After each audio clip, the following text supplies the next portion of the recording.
This is the story of the Melon Heads. All content is credited to wikipedia.org. Let's get right into the story. The Melon Heads. In the American folklore of Connecticut, melon heads are beings generally described as small humanoids with bulbous heads who occasionally emerge from hiding places to attack people. Different variations of the legends attribute different origins to the entities. The legend in Connecticut. Several variations of melon head legend can be found throughout southwest Connecticut, especially in central and eastern Fairfield County and western New Haven County, Connecticut. In eastern Fairfield County, many tales can be found in the communities such as Trumbull, Shelton, Stratford, Monroe, Easton, and Weston. In western and central New Haven County, tales can be found in towns like Seymour, Oxford, Milford, and Southbury.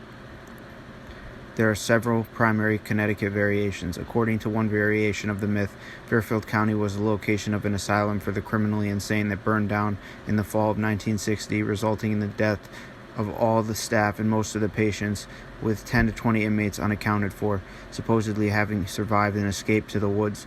The legend states that the melon head's appearance is the result of them having resorted to cannibalism in order to survive the harsh winters of the region and inbreeding, which in turn caused them to develop hydrocephalus.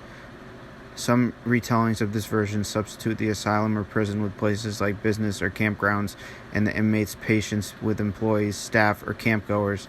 Individual variations will modify what town these individuals were originally from and where they end up.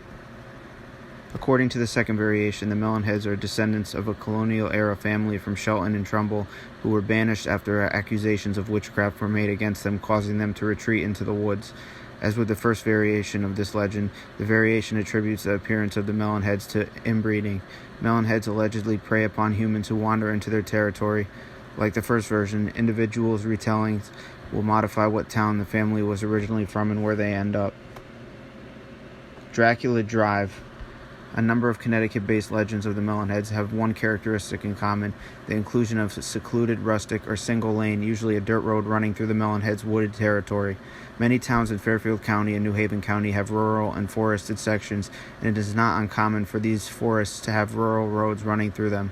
These roads at times are associated with the local variation of the Melonhead legend and are said to be a part of the Melonheads' territory.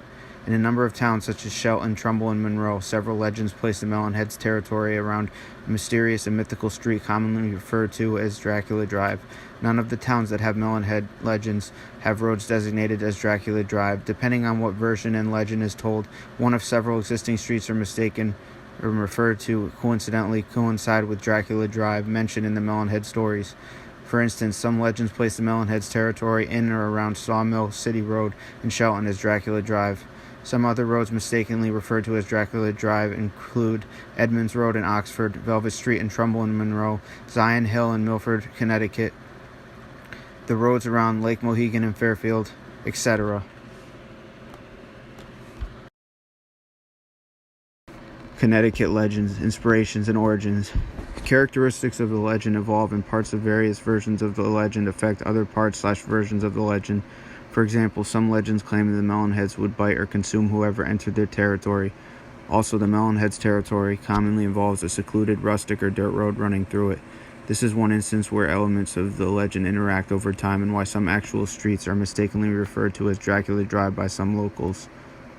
In Connecticut, some of the inspiration for a number of versions of the Melonhead legends may be attributed to the local surroundings and landmarks. Central Fairfield County is home to the now-defunct Fairfield Hill State Mental Hospital, as well as the Garner Correctional Institution, both located in Newtown.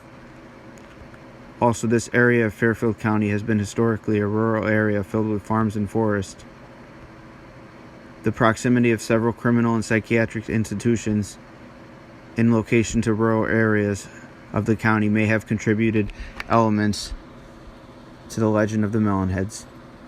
Stories about deformed county people and country people who keep to themselves are common in legend, while the legend of the Melonheads is more widely told throughout southwest Connecticut. One of several other similar legends of deformed or mutated humans can be found in various locations of Fairfield and New Haven County. These legends have been told in overlapping communities, where some individuals would tell versions of one legend alongside other individuals who would tell versions of another legend. Over time, this overlapping of oral tradition may have allowed this cross-contribution of elements to each other. Some other similar legends include the Danbury Frog People, the Faceless People of Monroe, and the Mongoloid Village, commonly told in the communities of central and eastern New Haven County like North Branford. Thank you guys for watching this video and listening to this video. Stay tuned for more content to come. And as always, cheers and ciao.